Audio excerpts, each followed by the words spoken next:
Yeah, these are beautiful.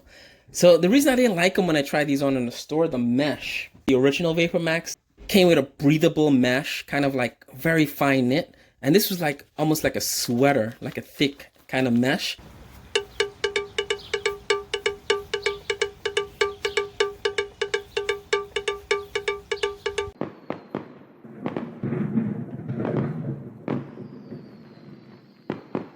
Hey guys, I'm back again for another sneaker unboxing. I don't like to do unboxings anymore. I think they're dated. It's 2020.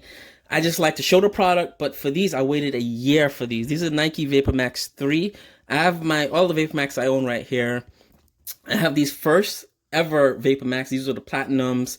I bought these the week they came out, a month after they came out. It's like they came out Air Max Day, I believe, 2017.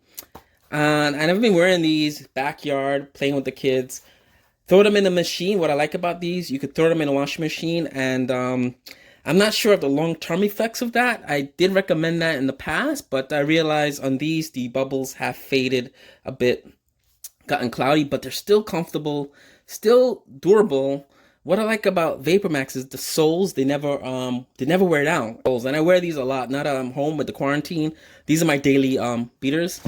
I bought these last year. These were the OG editions. Same Vapormax first edition. The color doesn't go with everything, so I don't tend to wear these a lot. Like, again, the soles. I mean, I got like so many miles in these things, and the sole never wear down. These are something I really wanted. These are the second edition Vapormax Mocs, and they don't have the laces, and I found that I've been wearing these a lot, especially to work for casual Fridays. Very comfortable. No complaints here. Tried them on at Nike Town in Manhattan in July, exactly about a year ago, June, July, and didn't know about them. They didn't fit like the original regular Vapormax, the original Vapormax.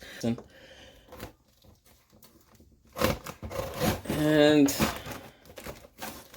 what I ended up doing was I waited around, then they went on sale in March. I tried to get them in March from Foot Locker, and they sold out by the time I went to check out. Nike.com had them on sale I think Memorial Weekend, a little before Memorial Week. Try to get them and ordered them, paid for them. They were $150 down from $200. And oh, this doesn't have a box top. Okay, that's kind of how that is. I guess that's fine. So I try to get these from Nike online. They canceled my order saying they're sold out. I've never ordered sneakers in a plastic bag. This is so fun. Hopefully these are legit.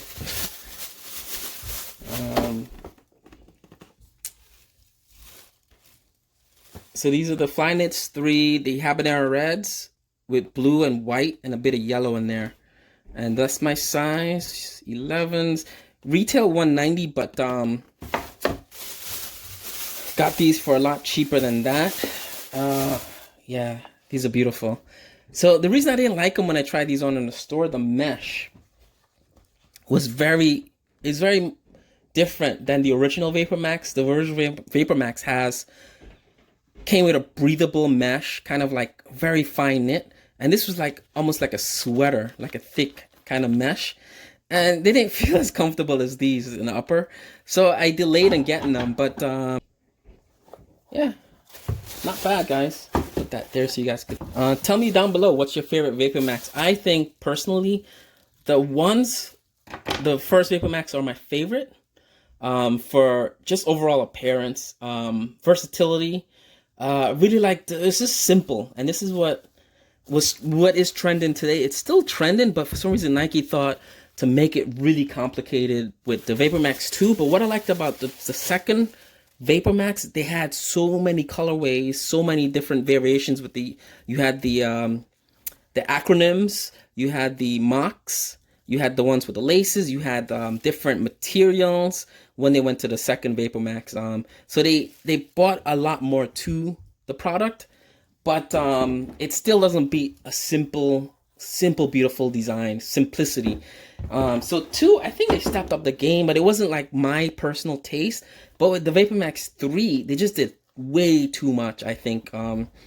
It became more complicated. Like I said, the fabric, it's not as thin anymore. It's really thick.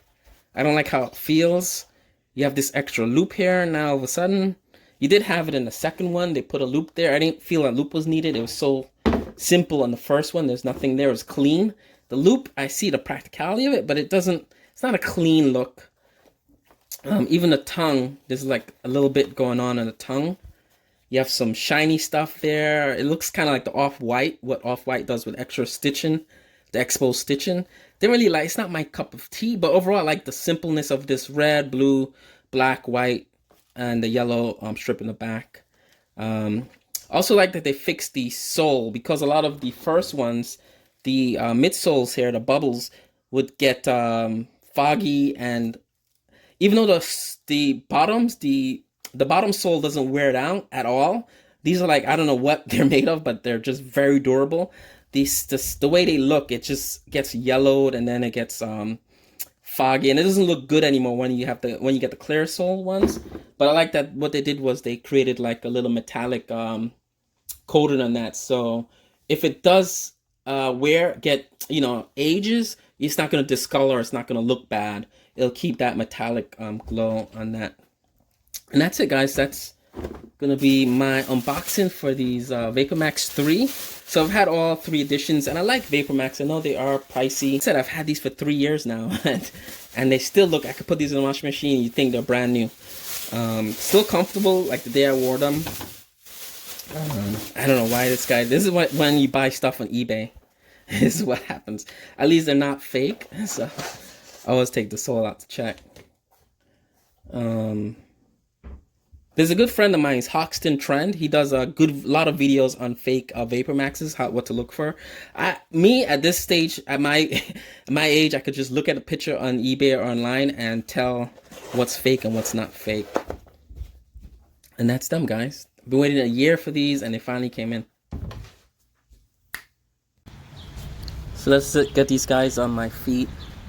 Take my old ones off. Vapormax ones are very comfortable. See how these do. So I slide them on. I don't usually do the lacings. I know I'm lazy, but that's how I am. I've always been like this since I was a kid. So that's why I don't really like the loop on the back. It's not needed, because most people will put their shoes on without using a loop like me. Very comfortable right out the back. The lacing is a bit more complicated than lacing, so you have to play with them a bit.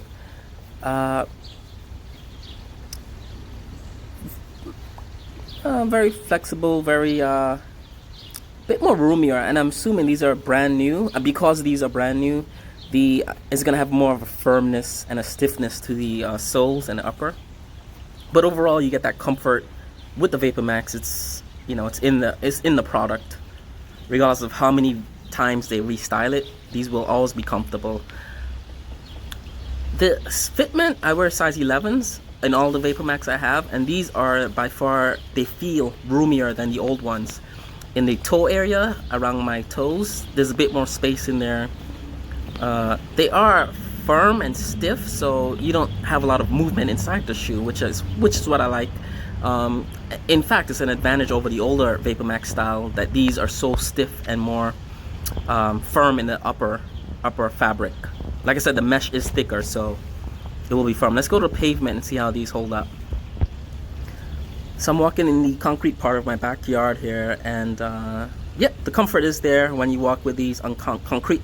I don't think they're as comfortable as the first Vapormax, the older Vapormax, because they are stiff. That stiffness is there. And then again, these are like the first times I'm wearing them, so I'm assuming that stiffness will break in and they will get comfortable.